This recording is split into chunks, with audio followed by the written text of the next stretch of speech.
L'homme qui dort chaque nuit à côté de maman n'est pas papa. Première partie. Maman, l'homme qui dort à côté de toi chaque nuit n'est pas papa. Papa est assis dehors, près du portail, depuis la semaine dernière. C'est cette phrase qui a bouleversé toute notre maison. Je ne voulais même pas le dire comme ça. Ce matin-là, je me suis juste réveillé, et j'ai pensé que maman devait savoir. Peut-être parce que j'étais encore petite, à peine 8 ou 9 ans, et que je ne savais pas encore quand il fallait se taire sur les choses qui font peur. Je l'avais vu de mes propres yeux, comme on voit quelque chose et qu'on sait qu'on ne rêve pas. La veille au soir, je m'étais levé pour boire de l'eau, et en revenant, j'ai vu maman dormir paisiblement à côté de papa. Mais lorsque j'ai ouvert le rideau pour jeter un coup d'œil dehors, j'ai vu papa assis près du portail, torse nu, sa chemise pendait sur son épaule, comme quelqu'un qui venait de se battre contre la nuit. Au début, j'ai cru qu'il était juste sorti pour uriner. Mais même après avoir cligné des yeux, il était toujours là, immobile, assis tranquillement comme un homme qui n'a nulle part où aller.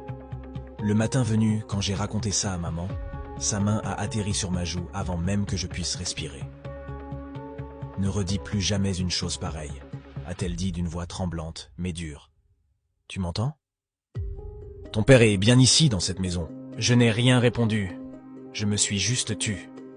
Son pagne était mal noué, et son visage semblait fatigué, comme si elle n'avait pas dormi de la nuit. Papa, lui, était déjà dans le salon, le téléphone à la main. Il avait l'air normal, mais quelque chose en lui me dérangeait. Ses chaussures, posées près de la porte, étaient couvertes de boue, comme s'il avait marché dans la terre humide en pleine nuit. Il m'a souri ce matin-là, mais son sourire ne touchait pas ses yeux. À l'école, je n'arrivais pas à me concentrer. Mes amis parlèrent de dessins animés, mais mon esprit restait bloqué sur cette image. Papa, torse nu, assis dehors, à côté du portail. En rentrant à la maison, maman préparait du riz, et papa l'aidait à couper les oignons. Il semblait heureux, riait doucement. J'ai presque réussi à me convaincre que j'avais rêvé. Mais la nuit est revenue. Et quand les lumières se sont éteintes, je les ai entendues.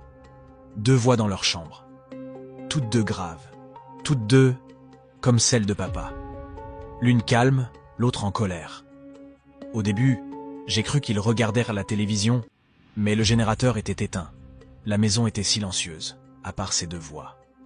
Je suis descendu de mon lit et je me suis approché de leur porte, le cœur battant à tout rompre. « Pourquoi fais-tu ça ?» a dit une voix. L'autre a murmuré quelque chose que je n'ai pas compris. J'ai couru jusqu'à ma chambre et me suis caché sous mon lit, serrant fort mon ours en peluche. Les voix ont continué. Des murmures,